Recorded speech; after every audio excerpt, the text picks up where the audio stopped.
হিজলা উপজেলায় গলাকাটা যুবকের লাশ উদ্ধার করা হয়েছে।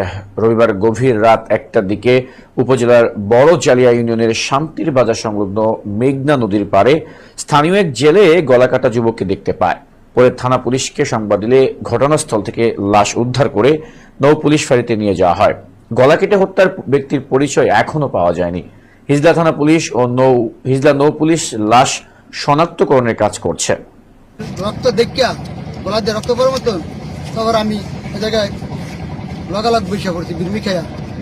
তারপরে আমি নাও ঠেললা মধ্যে গেছি গা। আমি দেখছি ওই জায়গায় বসা, ওই জায়গায় বসার পর লাইট মারছি মতন গাঙ্গে তো নাইসা। তাই আবার রক্ত দেখিয়া আমি গেছি গা বিরমি খাইয়া। তাই আবার ওই কতর পর আবার শুয়েছি, খাওয়ার পর নাও লইয়া সরাই গেছি গা। অনুমান 3 মেডিকেল থেকে আমরা থানার মাধ্যমে আমরা খবর পাই যে একটা লাশের সন্ধান, এটা জখমী একটা ব্যক্তির সন্ধান আছে। এটা হলো বাইরচর এলাকায়। তখন আমার টিম এসআই আশরাফ সহ সুন্দর টিম ঘটনাস্থলে যায় এবং ঘটনাস্থলে গিয়ে নদীর তীরে একটা নৌকা রাখা এবং নৌকার মধ্যে থেকে একটা জখমী ব্যক্তিকে উদ্ধার করে তাকে হাসপাতালে নিলে হাসপাতাল তাকে মৃত ঘোষণা করে।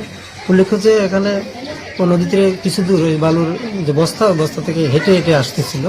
তারপরে একজন প্রত্যক্ষদর্শী তাকে দেখার পরে অজ্ঞান হয়ে পড়ে এবং পরবর্তীতে জ্ঞান ফিরে আসলে তখন তারা দেখতে পায় যে উনি ওই মেডিকেল রিপোর্ট করে ময়নাতদন্তের জন্য বরিশালে লাশ প্রেরণ করা হবে। আমরা আইনগত প্রক্রিয়ার দিকে আছি, আমরা আইনগত প্রক্রিয়া নেওয়া হবে।